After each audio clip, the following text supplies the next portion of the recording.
name is Christopher Combest, and I am IRL with you here in my flat in Idar-Oberstein, Germany. Meine Mutti und meine Oma wurden in Heidelberg geboren. Sie zogen Ende der 1950er Jahre nach Amerika. In English, my mother and grandmother are both from here, Heidelberg, Germany, which is about an hour and a half from my flat. She left her family and friends behind after the war and brought my little mother to America in the late 1950s. So I still have lots of cousins here, and we see each other all the time. It's a fantastic thing. I really enjoy hanging out with them. I see them an awful lot on the weekends, and it's a lot better than it was when they had to travel to the States or vice versa. But I'm coming to you from my flat studio here. I'm in a town called, as I said, Idar-Oberstein, Germany. It's, I guess you would call it the gem capital of the world, or at least one of them. In German, it's called the Edelsteinregion, in other words, the gemstone region. There was, I think, though I'm not a geologist by any stretch of the imagination, it was volcanic, many eras, epochs, ages ago, and as a result, lots of minerals formed because of the pressures. So there are quite a few mines and lots and lots of gemstone, precious stone sales here. It seems like every other store in Idar-Oberstein sells gemstones or is a jeweler of some sort that works with them. This show, this channel, this video is actually the brainchild of my son and my future daughter-in-law. They told me I really needed to start doing something a little bit more productive with myself. So in my downtime. So I thought that was a pretty good idea. And the idea is just that there's no scripts, there's no teleprompters. It's just my notebook and an old fountain pen. And just want to pretty much just share some what I think is interesting stuff here in Europe or when I'm back home in Texas.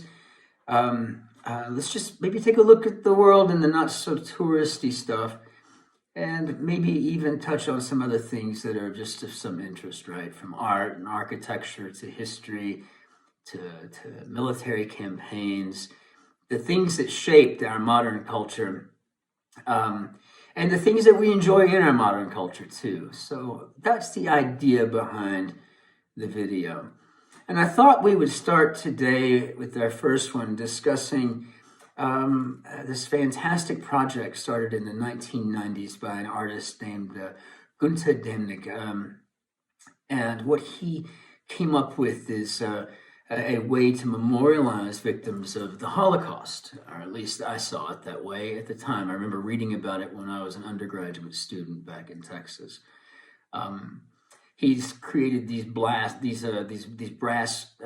stones, smooth top, and then he engraves the names, of the victims of the Third Reich and their so-called final solution. It's grim in a lot of ways when you think about it. Obviously, for clear reasons up front, but when you look at these stones, these Stolpersteine, they call them in Germany, stumble stones. At the top, it always says "Here lived," "Hier wohnte," and then it has the name of the person, and then a kind of a brief history of what happened to them. At least that's what I had thought. So. Before we go further into the Stolpersteine, let's talk about German words real quick. If you're not familiar, the German language has a tendency to take these small words and create very large words with them because because that's how they do it. That's why. And so let's take this German word. This is Abfallwirtschaftszentrum. Abfallwirtschaftszentrum. So let's break that down. So Abfall is waste, garbage. Wirt is host. And a Schaffzentrum is a community center. But when you put all that together, you have a waste management center. So when you're driving around Germany, you'll see that quite often. You'll see an Abfallwirtschaftszentrum, big old long word on a sign. And you're like, what the heck is that thing? Well, it's just a waste management center. It's a place where you can go and take care of your garbage. And so with that, let's take a look at the word Stolpersteine. And so Stolper means to stumble, right? And Stein, without the E, means stone. So Edelstein, gemstone, Edel, and then Stein means a gemstone, stone. I think of Sharon Stone, perhaps, right? Or maybe Oliver Stone. I like to think that maybe their family was German, and when they came to the United States, their names were anglicized. So she would have been Sharon Stein, or he would have been Oliver Stein, but instead there's Stone. But if you add that E at the end of Stein, you get Steine, which means stones.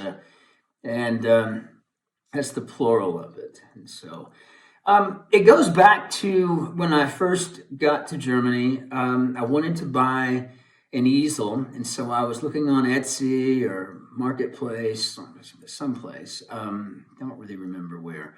But I found there was one for sale, a really nice easel for sale up in Trier, which is central to the area where I live here in Germany, which is in southwestern Germany. Trier is about 45 minutes north of me.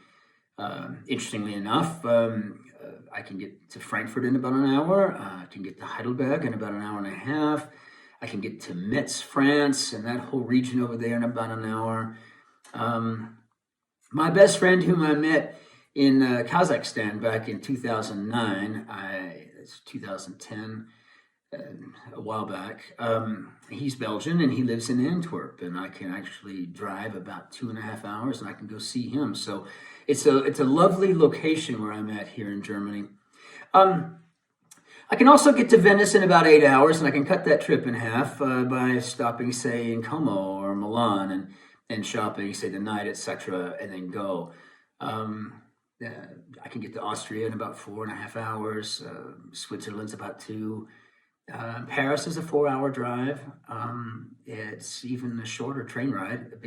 I live right next to the train station here, the Bahnhof, and you can get on a train and it has direct service to Paris. Well, it did before COVID. Now everything's kind of shut down. But to go back to the Stolpersteine, I was up in Trier, and I met my friends Joanna and James, and both from England, expatriates living and working in Germany. As a matter of fact, Joanna's a teacher. I think she teaches in Luxembourg, which is about an hour from here too. So really, it's a nice place to be. So in future videos, we'll have plenty of pretty interesting, cool places to go see and explore. So, but as I was walking with the easel, I had purchased it. I was putting it in the trunk of the car, and I decided to walk over to the Fußgangszone, the pedestrian area in Trier. They had lots of shops and stuff, lots of restaurants and things to do and see. They have the Porta Nigra there, the big wall, the big gate to the wall that they had around the city back, Roman times and beyond. But I was looking down at the ground and I saw a Stolpersteine there. There was a group of them. And I saw Elsie Hennau's name. I saw Sophie Hines' name. Then I read about the Kahn family. It was when I saw these. It took my breath away. It literally took my ability to breathe away for a good while. it just hit me. I looked at the stone, the brass stumble stone on the pavement, and then I looked up at the house, which they were all lovely homes, and I just thought these were stolen from them.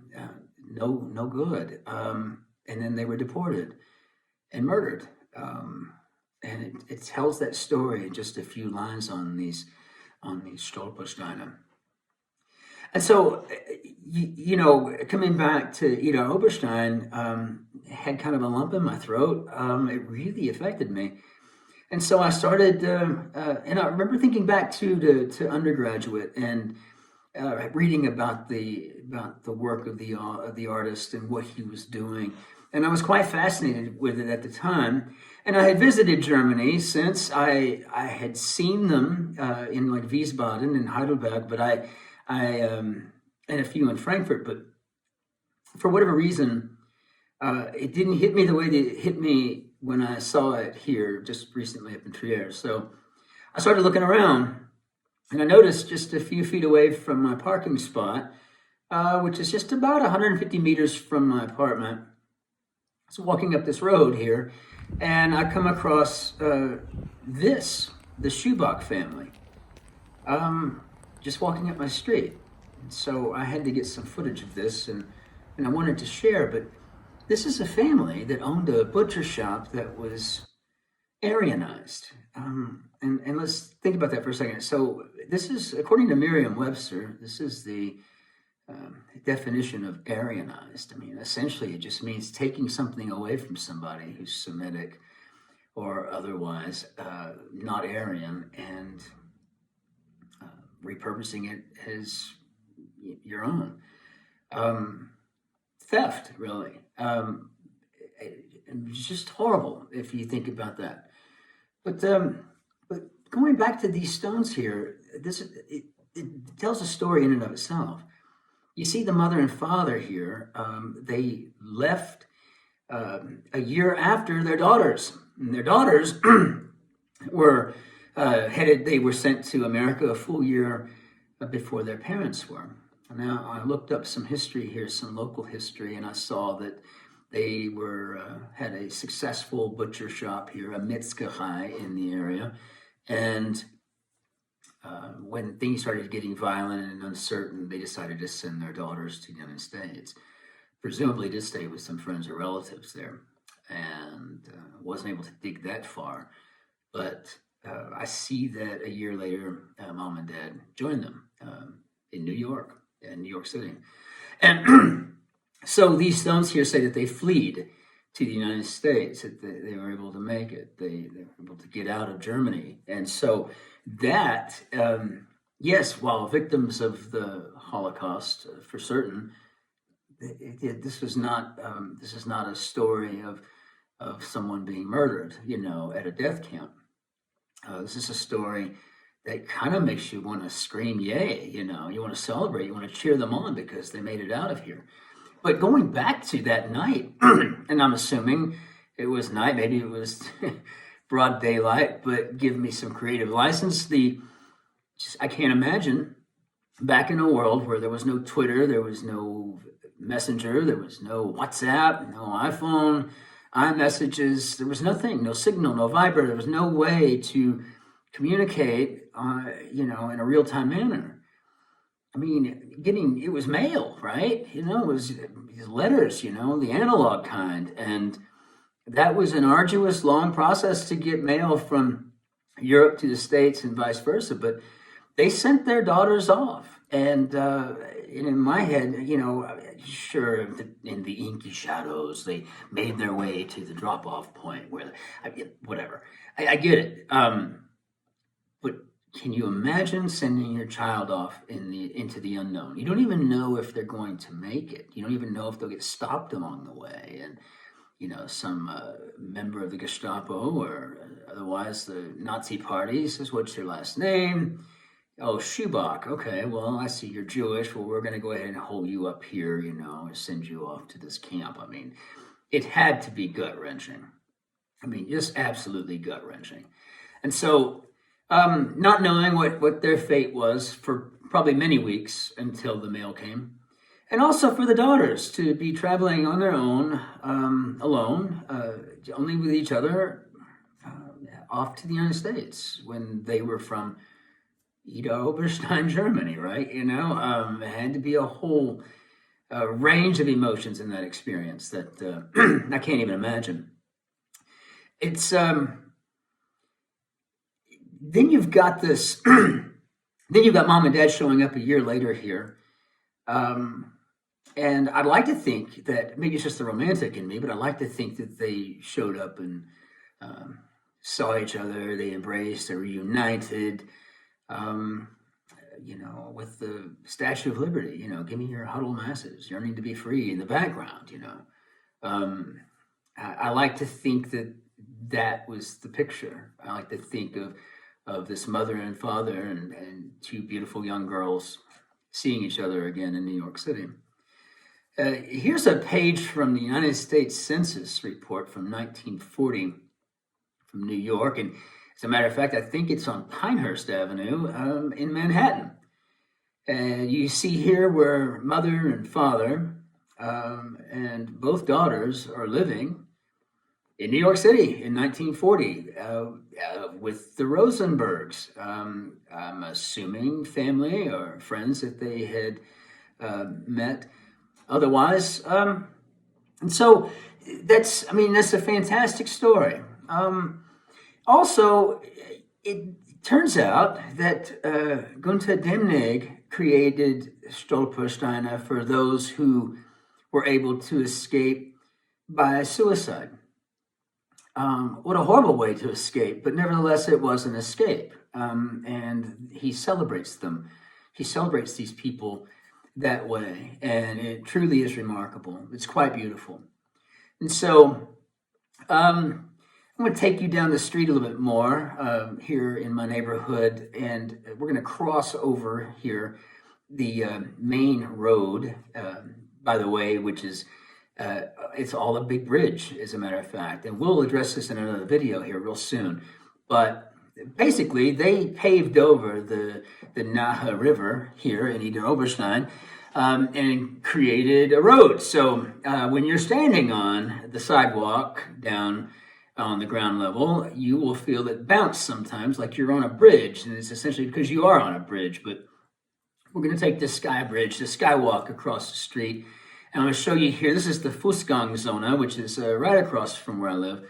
It's normally without pandemics, getting in the way of everyday life. This is a bustling part of the city. Lots and lots of shops, places to buy gemstones, of course, but restaurants and clothiers, knickknacks, furniture, you name it. There's a couple of secondhand stores, which are kind of fun to go in and browse for treasures. It really is quite beautiful. But if we walk down here a bit, I can show you here in front of this building. Here we have this family who made it all the way back to, they made it to London, as a matter of fact. They made it to England. So another fantastic story of escape. And it's just quite remarkable, right? That this family, they were able to pick up and go and make it to London. But now here, by the way, is just up the road just a bit. This is a still image of Hans Gunzburger. He was murdered here in Idar-Oberstein. He was taken to a camp and murdered. They took his home from him. But I look at the date on his stone, and it in and of itself has a fantastic story, because he was able to either evade or just not be caught, or no one paid attention to him for a very long time. Got almost to the end of the war, then unfortunately, as irony would have it, and when you stand in front of these things and you're looking at them, it can really thunderclap a person. If you put yourself in their shoes for just a moment, you find yourself really envisioning what they could have gone through, how it must have been, what it must have felt like. it's agonizing. And it is very, well, of course it's poignant, but I mean, it's striking when you stand here and you stand over these things and you look at that and you think that we humans were capable of doing that to each other. It's a bit sickening. And so anyway, it's for future videos, I would like it very much if you would hit the buttons, this whole like, subscribe thing. I would like to be able to create a video a week, if it's possible, not very long, maybe, 20, 25 minutes each, and just try to capture some footage of the more interesting things abound. There's lots and lots of castle ruins around. There's rivers that have been covered over to create streets. There's lots of villages and towns to visit. There's mines. There's sites where battle took place. There's ancient Celtic burials. There's amazing things to do off the touristy path. And so my wife and I, in addition to this flat, we also maintain a home in North Texas, where I'm also a university professor. And so my students are actually used to this view because this is what they see. I zoom into the classroom, or now with COVID, I zoom into their bedrooms or wherever they're at, and I deliver lectures live. So, but going back and forth between here and Texas is what my wife does. And today is Valentine's Day 2021, so I want a special shout out to her. She is my soulmate. She means the world to me. And but she is a registered nurse. She does med-surg and critical care stuff, tele, and has been very busy being a superhero, fighting the good fight against COVID. I could not be prouder of her for that. So the back and forth cosmopolitan lifestyle that she had chosen has not become the reality so much, but when she is able to break away from work for a few weeks, she likes to come and visit and hang out. And I think she has made her mind up that she's no longer going to visit in the winter. She does not like the cold. And speaking of the cold, it is cold here right now, which is not abnormal for Germany, but